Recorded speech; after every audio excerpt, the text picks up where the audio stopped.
Hello everyone, this is KID and the Man bringing you all another figure review of the Hasbro's Power Rangers Lightning Collection, Wild Force Blue Ranger. First off, this is an unscripted review. What this means is that similarly to the Metallic White Ranger review that I did previously, we're going to be taking a look at this figure without a script. I got this figure from my dealer who has contacts in China. So since we have seen reports that China has leaked out a few figures, like Wild Force Blue and Dino Thunder Yellow, my dealer was able to get his hands on a case of Wild Force Blue, which as you have seen on my Twitter page, at KID and the Man. So he calls me up, asked me if I wanted it, and of course I said yes, and now I'm reviewing this figure for all of you to see. So first things first, if the audio sounds a bit different, that's because I got myself a USB-C mic just for this occasion. So please do let me know how it sounds. So without further ado, let's take a closer look at the Wild Force Blue Ranger. The painting and the molding of this figure is amazing. Although we have gotten a Wild Force Ranger already in our previously reviewed Lunar Wolf Ranger, this would be our first core member of the Wild Force team, which would ultimately be using the exact same mold, excluding the exclusive helmets and the exclusive decals. Taking a closer look, the helmet of the figure is nicely molded and painted, with all of the important areas painted on. At first glance, the helmet looks weird. That's because this is a visor design that we have not seen before. The Wild Force set or the Wild Force team is well known for having the mouth of their animals being open to be the visor of the helmet. They would also have to include the teeth or the fangs of the animals that they are depicting. It's interesting how Hasbro decided to release or create a figure from the team with the hardest or with the most unique helmet design. What I'm talking about is due to how sharks have multiple teeth. This helmet would require multiple bumps to signify the shark's teeth. And as we all know Hasbro's infamous quality control issues, these bumps will ultimately become a problem for the paint application. At the end of the day, I can say that Hasbro has done their best in applying the silver paint on majority of the shark's teeth, with some minor paint discrepancies. Not only would the teeth on the visor being an issue, this affects the paint application for the mouth of the shark. The side of the helmet does look like a Sharpedo, but at least you can still see the shark gills are molded onto the helmet, acting as ear vents for the Ranger. If you can ignore the glossiness of the helmet that is reflecting my ring light, you can also see that the eyes of the shark are nicely painted on as well. And if you have this figure on hand, which you soon will, you can see that the middle white paint is painted along the lines. The mouth plate of the figure is nicely molded and painted, and unlike the Lunar Wolf Ranger, it does have the white outline at the bottom of the lip. Paint discrepancies aside, I can say that I am loving the molding of this particular helmet. If you look at it from the side, it really does look like a tiny baby shark. I hope I don't get copyrighted. The neck of the figure is nicely painted. Similarly to the Lunar Wolf, there's actually no molding for the neck area, so it's mostly painted in white with the gold trim. And in similar Wild Force fashion, he does have 3 stripes on both the front and back of the figure. Although it isn't molded on, it's actually just a stroke of gold paint with 2 black lines. The shark logo on his chest is printed on nicely, and you can clearly see how detailed it is. Fair warning though, with regards to these Lightning Collection figures that does not have the molded details but are printed on instead, they will be prone to paint chipping. So please do be careful when you're playing with them, storing them, or even posing with them. Because once you scratch that design off, you're never gonna get it back. Well, unlike the Lunar Wolf Ranger figure that we've seen before, the entirety of this figure is molded in blue plastic. And that includes the gloves and wrist cuffs of the figure, where you can clearly see that the gloves are painted in a glossy white paint, and the forearm cuffs are painted in a shiny gold paint. I believe this is done so that they could reduce the cost of the paint used on the figure. If you were to compare this figure with his live action counterpart, you can see that his forearm cuffs are missing some black paint. It's either Hasbro is cutting costs and hope that we won't notice these, or that the machine painting these figures are not as advanced as we thought.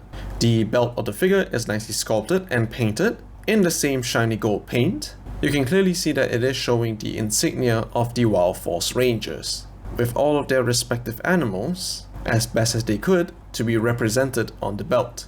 The lower half of the figure is using your standard Lightning Collection legs that we should be familiar with by now, but only molded in blue plastic. There's nothing special about it, as it's just blue legs. Lastly, you also get some familiar boots that we've seen before on the Lunar Wolf Ranger. And the boot cuffs are also painted in the same shiny gold paint, which makes the gold on this figure consistent. Because this is a core team member type of figure, there really isn't much for us to talk about, as it is basically the skeleton for the rest of the Wild Force Rangers. So the next time you see this figure on screen, hopefully I would have already applied the missing paint, just to show you what it potentially could look like. He comes with weapon holding hands, roll call posing hands, the crystal saber, the blue shark fighting fins, our familiar deformed sea urchin, and his head. Taking a closer look at the saber crystal, it's molded entirely in a plain dull grey plastic, with minimal paint apps applied just to satisfy your average consumer. The gold on the saber is not consistent with the same gold on the figure, which is a confusing situation.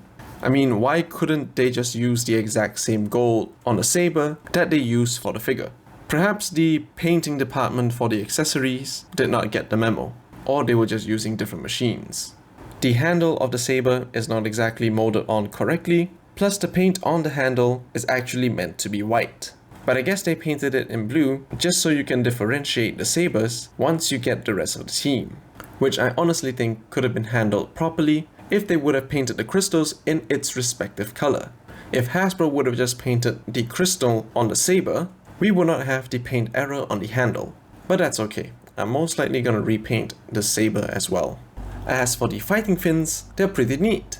It's molded entirely in blue plastic with some minimal paint apps, that being the yellow on the eyes of the fighting fins and the silver on the blade part of the fighting fins. Try to say fighting fins 5 times fast. I've compared the fighting fins to images online, and I can say that they really did mold this piece as accurately as they could with the source material, or with the DX toys. That even includes the molding at the bottom of the fighting fins. Which got me thinking, could this fighting fin be used for a future jungle sword combination, as the shape of the bottom of the fighting fins is actually used or is actually molded for the jungle sword combination? The handle of the fighting fins is meant to be folded into the weapon itself for the combination purposes. But for the life of me, I cannot see any removable parts at the bottom of these fighting fins. I tried to remove them earlier, but they seem to be a solid plastic piece. I could be wrong, or I might not be pulling the handles as hard as I could, but I do not want to risk breaking them. We may have to wait for future Wild Force releases to confirm this theory. Otherwise, just like the Dino Thunder Rangers of the Lightning Collection, it will just be a non-combinable signature weapon. Seriously though, I've tried, you can't really pull out the handle. As for Max's civilian head, it's nicely sculpted and painted. I like how Hasbro has captured the look of his curly hair in plastic form. As we've seen from the show, Max's character does look like he has an afro growing out of his head. So to translate that in action figure form is pretty impressive. If you were to look at his head from the side, it really does look like Max. But if you were to look at it from the front, not so much. I'm not too sure whose face this looks like. Maybe you all can make a guess and comment down below. Comparing Max to another Wild Force figure that we have, like Merrick, we're gonna have to get Merrick out of his pose. Taking a closer look at the fangs on the helmets, we can see how Hasbro has been having trouble painting the fangs on the helmets. Although it is molded on nicely, we can't really guarantee the accuracy of the fangs being painted on the helmet correctly. We have seen this before on other figures that has something molded on the visor. One of the few things that I can think of right now would be the Mighty Morphin Yellow Ranger, where the saber-tooth fangs was molded on the helmet itself, but the paint was not applied correctly. So this has been a constant issue, but hopefully Hasbro takes notice of this, but improves on this for future figures. Taking a closer look at the other similarities, such as the cuffs on the gloves and the cuffs on the boots, you can clearly see from here that they are made of the exact same mold. So which means that this basically confirms that these arms, or these forearms, would be used for future Wild Force male rangers. And unless Hasbro decides to do something different, like add the missing black paint, I can foresee that there will not be many changes for the remainder of the team. So get your black Sharpies ready, cause you got a lot to paint. In case you didn't know, the belt buckle of the Lunar Wolf is much more different as compared to the belt buckles for the rest of the team. So for the Lunar Wolf, his belt buckle is in the shape of a wolf, whilst the belt buckles for the remainder of the team members would be a combination of all of the Wild Force animals. It's still a pity that we don't have the holster for the Lunar Wolf though. Oh, and remember to check out his review. But the main reason that I'm comparing these two is not because of the body mode that they share, but because of the accessories that they come with. So for the Lunar Wolf, excuse the bad paint job and the dust, he comes with a pair of hands that has the claws mode already molded on it, which is iconic for all of the Wild Force Rangers whenever they were to do a roll call, where you can see them posing with the claws coming out of their hands. However, the hands that we got for Max does not have those claws. At first when I unboxed this figure and was able to take a closer look at the accessories, I thought I received a wrong figure, or I thought I received an error type of figure. I panicked at first, but then I went online to look at the announced images, and we can clearly see from those images that his hands were not meant to have the claws attached to them, which initially was kind of weird to me. Even I remembered that for show accuracy, their hands were supposed to have claws attached to them. However, in my research, I encountered a video of the final roll call for the Wild Force Rangers, which use American footage. If you're wondering which one it is during the last episode where they were gonna fight Master Org. And in that scene, all of the American suit actors did not have the claws on their hands. So technically, there's nothing wrong with Max's hands. It's just not Sentai show accurate. But this is Power Rangers. Two complete different franchises. However, if this does bugs you, you still have the option to change the hands that came with the Lunar Wolf. Just make sure you paint it correctly and that there are no dusts stuck to the paint, as what you see here in this review. Sorry about that. Here he is next to his Wild Force teammate, the previously reviewed Metallic White Ranger, the Figurized Standard Kamen Rider Kuga Rising Dragon form, another Ocean theme Dino Fury basic figure, and Decade. So all in all, this leaked figure is more phenomenal. Being one of the two leaked figures from Wave 12, we're kicking off with a good start.